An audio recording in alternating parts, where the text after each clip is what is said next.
Bob Broadhead, and relative newcomer here.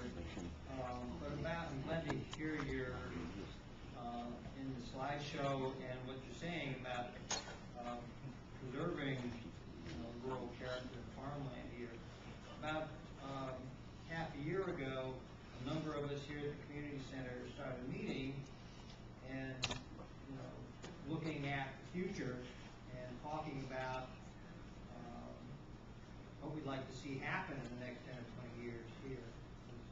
When my wife and I moved here, we looked at a 30-mile radius around Asheville, and this has got the most quiet, peaceful setting in the county as far as we're concerned. You chose well. Yeah, and we like it a lot. I love it here. Great community. So, after 6 months of chewing on this for a while, we're kind of seeing what we'd most like to do is bring as much of the community together to talk about what's ahead of us. And we're, in agreement that what we like most is the beauty of this place and the rural nature of it, the farmlands.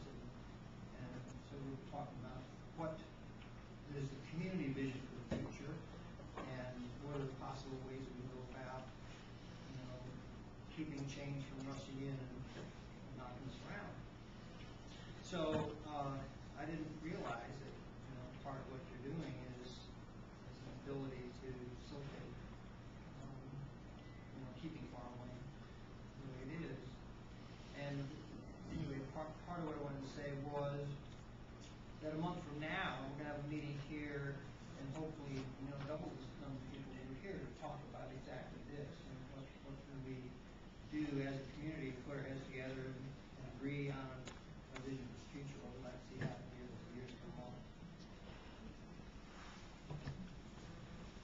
Yes, sir. Rick, blue shirt. I was trying to understand what you said about the land, and you saying that if we sign over part of the land, you do lower our taxes, but we keep the land as for its ownership. And I'm just wondering if she misunderstood that, because that sounds like what she's saying is you're not taking the land away from her, you're just preserving it and lowering the taxes. Everybody who owns land, you have the rights to the underground unless the state changes that. There's talk about changing that, and I don't think that's going to go anywhere. You got the right to develop. You got the right to do what you want to on your land. And you can sell any of those rights. And one of them is your right to develop it. If you voluntarily want to sell it, then your property isn't worth as much because it'll never be developed. And it will be. And there are also forest and farmland programs. Some of you might be in those. There are ways to do this that make a lot of sense, but it's voluntary. And we want to give you all the options you can. If you want to do it, fine. If you don't, nobody's going to come take it from you. It's your land. You worked hard for it. She's right. People work hard. That's the biggest investment and the most important asset most people have is their land. And we don't take that lightly. So it does lower your taxes if you do that, though, and you want to give up that right to agree and get in this program. Hi, glad to have you here. What Bob was talking about earlier, we have a smart growth committee here with the Big Ivy Development Club. And I'd kind of like to put this question in front of you. What would you consider to be smart growth for a rural area that's in a metropolitan planning organizational setup like we are adjacent to Asheville and the whole region? We know growth is going to come with I-26. So what would you see smart growth to be for this kind of community?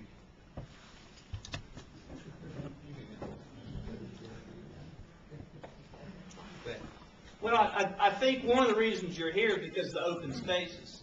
So there's some ways you can do. This board is committed, and I think we will have a zoning plan back in place. And I know some people don't like that, and I respect that reasoned minds can disagree about that. But we think you got to have a plan, and part of that is to have areas where maybe you can't do the density. You don't have bus lines and water lines out here, so it's a little bit different from the more urban area.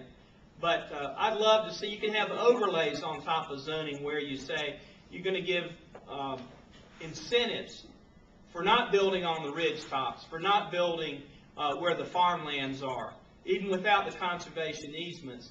So there's a lot of tools you can use. Zoning's just one of them. The subdivision ordinance, we can tell people you can't take all the trees for 100 yards around your house. And that is, we could do that. Jackson County did that. They said when you build on top of the mountains, you only have 50% of the trees, but you choose where they are. We hadn't done that, but it might be a conversation. I don't know. I don't know if your community wants to do that. But it's something that before people come in and just do whatever they're going to do that maybe don't live here or don't care about here, we ought to get in front of it instead of behind it. So those are some of the things, just off the top of my head, that we might be able to do. But we're going to talk to you a lot. We're going to have a lot of conversation, and we'll have our planners here that'll say this is what's legal in North Carolina and this is what you can't do. But we want it to be a consensus. None of us are smart enough to say this is what you got to do here. We don't have the intelligence. What we do have is we care about you and we want to hear what you want, and we can help you get there. But I guess the first step is, as Bob's saying, you got to decide what you want. If you don't, some people don't care. Some people just, hey, bring it on. Just do whatever you want to do. We don't care. And I think I know you well enough that you don't feel that way. But it needs to come from you instead of from us to you. We're asking Land and Sky planners to come talk to us about that. Right, process. right.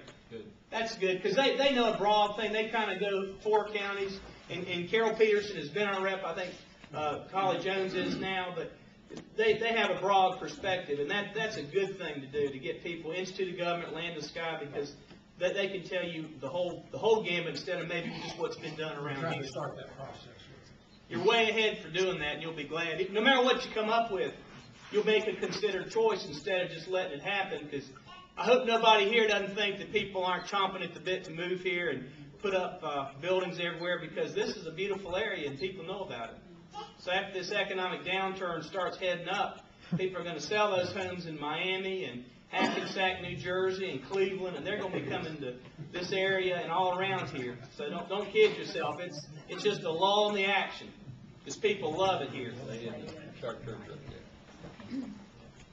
I see a lot of in-town development, and I don't see too many limits on what the developers are doing as far as leveling and taking every tree that they can.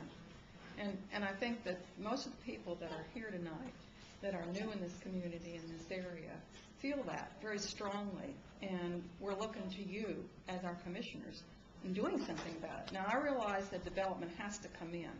That's a natural growth process, and we can't stop it. But I don't think the developers should take charge of just raping our mountains, and that's what they're doing. I see it at Reynolds Mountain, and I know they bring big money, and they pay big money, but I don't think they should be allowed to do that. No developer. In other areas, they have impact fees and what they can do with the roads and the situations beforehand, and they're not allowed in here. I mean, now we do have a lull as far as our economy is concerned. It's a good time to enforce those things, because I agree with you. People will be here just as soon as they can sell. They'll be here, and if we don't stop them, we won't have our mountains at all. And the trees are vital to this area also, because of the pollution and the beauty of the mountains, and they're taking it away. As far as when I look out across Weaverville and see what they're doing to the top of the ridgeline, they can take some of the trees, but they should understand when they develop that they have to leave the majority of trees and build around it. That'll be a higher cost to those that come in. I can't help that. No one can. But those that want to be here will pay the price. Can you do something about that? I mean, are you doing something about that? Is that in your plan? Well, just Reynolds is Asheville and Weaverville and Woodfin, actually. It doesn't most of matter it's in where it Woodfin. is. It's in this county and it's in North Carolina, and I think people are looking to our commissioners and our planners to stop this kind of growth, the unhealthy growth that ruins our mountains. The answer is we can do something, and we need to hear from you about what you want us to do. I think we're open, and one of the common threads I've seen is the really, really bad developments. Everybody says, oh gosh, they really took it out on that mountain, are usually people that come here and leave. They come, make money, and leave.